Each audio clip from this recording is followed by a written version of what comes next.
ഇന്നത്തെ അഭിഷേകിന്റെ high performance, അതാണ് നമ്മുടെ സബ്ജക്റ്റ്. ആക്ച്വലി എനിക്കത് തീരെ ഇഷ്ടപ്പെട്ടില്ല. അഭിഷേക് അങ്ങനെ പെർഫോം ചെയ്യരുതായിരുന്നു എന്നുള്ളതാണ് എൻ്റെ ഒരു പേഴ്സണൽ അഭിപ്രായം. കാരണം ആ പയ്യനെ കൊണ്ട് പറ്റത്തില്ല. അത് വെറുതെ ഒച്ചപ്പാടും ബഹളം വെച്ച് അതിൻ്റെ തൊണ്ട കളയാന്നല്ല, ആ കുട്ടിയെ കൊണ്ട് പറ്റാത്തൊരു കാര്യമാണ്. പെർഫെക്റ്റ് ആയിട്ട് പറഞ്ഞു, പക്ഷേ സൗണ്ടൊക്കെ ബ്ലറായി ആകെ സുനുകൂത്തായി. മാത്രമല്ല ഇപ്പുറത്ത് നിൽക്കുന്ന ജാസ്മിനാണ്. ജാസ്മിൻ്റെ ടോർച്ചർ സഹിക്കാൻ പറ്റുന്ന കാര്യമില്ല. അവൾ പിന്തുടർന്ന് ആക്രമിക്കുന്ന ഒരു പ്രത്യേകതരം ക്യാരക്ടറുള്ള കുട്ടിയാണ്. അത് പുറകെ നടന്ന് പറയുന്ന കണ്ടില്ലേ? ആ പുറകെ നടന്ന് പറയുമ്പോഴും അപ്പോഴും ഒരു ഡയലോഗ് പറയുന്നുണ്ട് അവൻ. പക്ഷെ ഇനി നോക്കിക്കോളൂ, വരുന്ന എലിമിനേഷൻ അല്ലെങ്കിൽ എവിക്ഷനിലൊക്കെ തന്നെ അവൻ്റെ പേര് അതിനകത്ത് വരും. പട്ടി എന്ന് വിളിച്ചു എന്നും ബാക്കിയുള്ളതും. ആ പട്ടി എന്ന് പറഞ്ഞതിൻ്റെ പുറകെ ഒരാൾ കിടന്ന് കുരച്ചാൽ ഞാൻ അതിനെ മൈൻഡ് ചെയ്യേണ്ട കാര്യമുണ്ട്, പട്ടി കുരച്ചാൽ മൈൻഡ് ചെയ്യേണ്ട കാര്യമുണ്ടോ എന്നാണ്.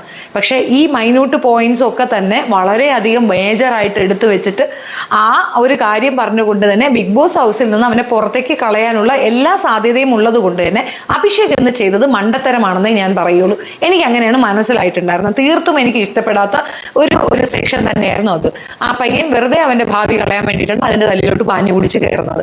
കാരണം കാണുമ്പോൾ നമുക്ക് കൈയടിക്കണമെന്നും ക്ലാപ്പ് ചെയ്യണമെന്നും അല്ലെങ്കിൽ നമുക്ക് ഭയങ്കരമായിട്ട് കൊള്ളാം പൊളി എന്നൊക്കെ പറയാൻ നമുക്ക് തോന്നുമെങ്കിലും ആ പെൺകുട്ടിക്ക് അവിടെയുള്ള സപ്പോർട്ട് എന്താണെന്ന് അവളുടെ ഇന്നത്തെ പെർഫോമൻസിൽ വ്യക്തമാണ്. അത് എടുത്തു പറയുന്നുണ്ട്. അഭിഷേകിന് ഞാൻ ആ ഒരു ബോണസ് പോയിന്റ് കൊടുക്കാത്തതിൻ്റെ കാരണം അടുത്ത ആഴ്ച അഭിഷേക് പുറത്തേക്ക് പോകാനാണ് നിൽക്കുന്നത് എന്ന്. അപ്പോൾ കൃത്യമായി ആര് പുറത്തു പോകണം വേണ്ട എന്ന തീരുമാനമെടുക്കാൻ തക്കവണ്ണം പ്രാപ്തയായ ഒരു സ്ത്രീയാണ് അത്. അപ്പോൾ അതിനെ നമ്മൾ അങ്ങനെ തന്നെ കൺസിഡർ ചെയ്ത് മാറ്റി നിർത്തണം. അൻസിബ അതുകൊണ്ടാണ് സൈലന്റ് ആയത്, ജിൻഡോ അതുകൊണ്ടാണ് സൈലന്റ് ആയത്. എല്ലാവരും ഒരു ഡിസ്റ്റൻസ് മെയിൻറ്റെയിൻ ചെയ്യുന്നത് അവൾ അവിടുത്തെ കീ പോർഷനാണ്. അവളെ പറയുന്നവരെ അവിടെ അധിക നേരം നിർത്തില്ല, പുറത്തേക്ക് വിടുക എന്നുള്ളത് അച്ചസഡാണ്. തീർച്ചയായിട്ടും അത് സംഭവിക്കും. സോ ഈ ഒരു നീക്കം തീർച്ചയായിട്ടും തെറ്റായ ഒരു നീക്കമായിരുന്നു. പിന്നെ അതിലത്ര ദേഷ്യം പിടിക്കേണ്ട കാര്യമൊന്നുമില്ല. അഭിഷേക് കഴിഞ്ഞ കുറേ ആഴ്ചകളായിട്ട് അവിടെ സൈലന്റ് ആയിരുന്നു. പ്രത്യേകിച്ച് ഒന്നിലും ഇടപെടുന്നതായിട്ടുണ്ടായിരുന്നില്ല. തഗ്ഗടിക്കും, ഇടയ്ക്ക് ഇരുന്ന് കൗണ്ടർ കൊടുക്കുന്നത് കാണാം. അതിനപ്പുറം വേണ്ട ഇടങ്ങളിലൊന്നും കൃത്യമായി ഇടപെട്ടതായിട്ട് എനിക്ക് ഫീൽ ചെയ്തിട്ടില്ല. അപ്പോൾ അത് കൃത്യമായ ഒരു കാര്യം തന്നെയാണ് അവർ പറഞ്ഞിട്ടുള്ളത്. അതങ്ങ് കേട്ടുകൊണ്ട് മിണ്ടാതിരുന്നാൽ മതിയായിരുന്നു. ഒച്ച ഇട്ടിട്ടും ബഹളം വെച്ചിട്ടും ജയിലിൽ പോകേണ്ടി വന്നില്ലേ? അപ്പോൾ അതങ്ങ് നേരത്തെ അങ്ങ് പോയാൽ മതിയായിരുന്നു. അതിനകത്ത് വേറെ വലിയ നാടകങ്ങൾക്കൊന്നും നിൽക്കേണ്ട ആവശ്യം ഉണ്ടായിരുന്നില്ല എന്ന് എൻ്റെ പേഴ്സണൽ ഒപ്പീനിയൻ. പിന്നെ രണ്ടാമത് കിടന്ന് ഒച്ചയിടുകയും ബഹളം വയ്ക്കുകയും ചെയ്യുമ്പോൾ അവർക്ക് അവിടെ ഒരു കണ്ടന്റായി. അപ്പോൾ ഒരു കണ്ടന്റ് ക്രിയേറ്റർ എന്നുള്ള രീതിയിൽ ഓക്കെ ആയി. പക്ഷേ അതിനുശേഷം ഉള്ള എല്ലാ ഇതിനകത്ത് അവർ വീണ്ടും യുണൈറ്റഡ് ആവുന്നുണ്ട്. അപ്പം ആർക്കോ വേണ്ടി ബഹളം വെച്ചതുപോലെയാണ് എനിക്ക് ഫീൽ ചെയ്യുന്നത്. ആൻഡ് ഒരാളെ ഇറിറ്റേറ്റ് ചെയ്യാവുന്നതിൻ്റെ മാക്സിമം കയറി എത്തിച്ചാടി ഇറിറ്റേറ്റ് ചെയ്യുമ്പോൾ ഒരാളുടെ പ്രതികരണം ഇങ്ങനെ ആകാനും ചാൻസ് ഉണ്ട്.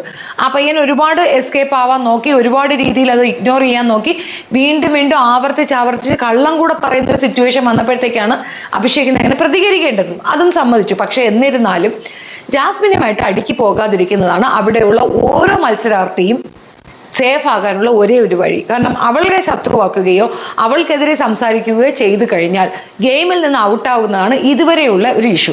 റസ്മിൻ അവളെ തല്ലി, അതിൻ്റെ അടുത്ത ആഴ്ച തന്നെ അവളെ പുറത്താക്കാനുള്ള എല്ലാ പ്ലാനിങ്ങും അവിടെ നടന്നിരുന്നു. പക്ഷെ വെരി നെക്സ്റ്റ് മൊമെന്റ് പുറത്താക്കി കഴിഞ്ഞാൽ അത് ഇതാണെന്ന് മനസ്സിലാവുന്നുണ്ട്. ലാഗ് ചെയ്തിട്ട് കുറച്ച് ദിവസം പിന്നിട്ട് ഇതാ വീണ്ടും എടുത്ത് പുറത്തേക്കാക്കിയിട്ടുണ്ട്.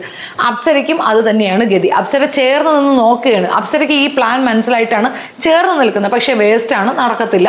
എത്ര ചേർന്ന് നിന്നാലും വേണ്ടാന്ന് വെച്ചാൽ അവൾ എടുത്ത് ദൂരെ എറിയുന്നുള്ള കാര്യം അടുത്ത ഈ നോമിനേഷനിൽ അവൾ വരുമ്പോൾ, നോമിനേഷനിലെ എവിക്ഷനിലേക്ക് അവൾ വരുമ്പോൾ കാര്യം പിടികിട്ടും. അവൾക്കെതിരെ സംസാരിച്ചവരൊക്കെ തന്നെ അതേപോലെ ആദ്യം ഉണ്ടായിരുന്ന യമുന റാണി, ആദ്യമെല്ലാം ജാസ്മിന് സപ്പോർട്ടായിരുന്നു. ജാസ്മിൻ എഗൻസ്റ്റ് സംസാരിച്ചു, യമുന റാണി ഔട്ട്. ശ്രീരേഖ യമുന റാണിയെ പോലെ തന്നെ ഔട്ടായി. നല്ല കണ്ടസ്റ്റൻ്റ് ആയിരുന്നു. അവരുടെ പ്രായമോ അല്ലെങ്കിൽ ഇതൊന്നും കാണിക്കാതെ അവരുടെ ഹെൽത്ത് നോക്കാതെ അവർ നന്നായി കളിച്ച ഒരു സ്ത്രീയാണ്. പക്ഷെ അവർക്കും പുറത്തു പോകേണ്ട ഒരു അവസ്ഥ വന്നിട്ടുണ്ടായിരുന്നു. പിന്നെ എല്ലാ വീഡിയോസ് ചാനലുകളിലൊക്കെ വന്നിരുന്നിട്ട് വളരെ സൂക്ഷിച്ച് അഭിപ്രായം പറയുന്ന രീതിയിലേക്ക് ശ്രീരേഖ എത്തിയിട്ടുണ്ടെങ്കിൽ അവൾക്ക് അത്രത്തോളം അവിടുന്ന് ഇൻസ്ട്രക്ഷൻസ് ഉണ്ട് എന്നുള്ളത് വാസ്തവം. So all total Bigg Boss season 6 ഒരു ഫ്ലോപ്പാണ്. ഇത് ജാസ്മിൻ്റെ പേരിൽ അറിയപ്പെടുകയും ജാസ്മിന് കപ്പ് കൊടുക്കുകയും ചെയ്യുന്ന ഒരു ഷോയാണ്. ഇതിനകത്ത് പോയിട്ട് നമ്മളൊക്കെ ഒരുപാട് സ്നേഹിക്കുന്ന, ഒരുപാട് ഇഷ്ടപ്പെടുന്നവർ അവരവരുടെ ഇമേജ് കളയാൻ വേണ്ടി മാത്രമായി അവളുടെ അടുത്ത് കൊരുക്കാൻ പോകാതിരിക്കുക എന്നുള്ളതാണ് നല്ലത്. ഇനി അപ്സര പുറത്തേക്ക് പോയി കഴിഞ്ഞാൽ അടുത്ത് അവർ ടാർഗറ്റ് ചെയ്യുക അൻസിബയായിരിക്കും. അതിനുശേഷം നോറയായിരിക്കും. അൻസിബയും നോറയും പോയി കഴിയുമ്പോഴത്തേക്കായിരിക്കും മറ്റേ കൊച്ചിന് വെളിച്ചം വീഴുക. അപ്പോൾ അത് അടുത്ത് അടുത്ത എന്തെങ്കിലും പേക്കൂത്ത് കാണിക്കും, ദെൻ അവളും പുറത്തു പോകും. So end of the day ഈ പെണ്ണ് മാത്രമായിരിക്കും അവിടെ നിൽക്കാൻ ഉണ്ടാവുക. അത് നമുക്ക് മനസ്സിലായ ഒരു കാര്യമാണ്. ഇനി അതിനകത്ത് വേറെ തർക്കിക്കാനൊന്നും പോകേണ്ട കാര്യമില്ല എന്നാണ് അഭിപ്രായം. കപ്പ് എത്രയും പെട്ടെന്ന് അവർക്ക് കൊടുത്താൽ അത്രയും പെട്ടെന്ന് ഞങ്ങൾക്കും ഈ ജോലിപ്പാടങ്ങ് തീരും, പുതിയ സബ്ജക്റ്റുമായി നമുക്ക് മുൻപോട്ട് പോകാൻ പറ്റും. ഇത് നിരന്തരം ഇത് തന്നെയാണ്. ഇവൾക്ക് ചുറ്റുമാണ് ആ ഒരു ക്യാമറാമാൻ കറങ്ങുന്നത്.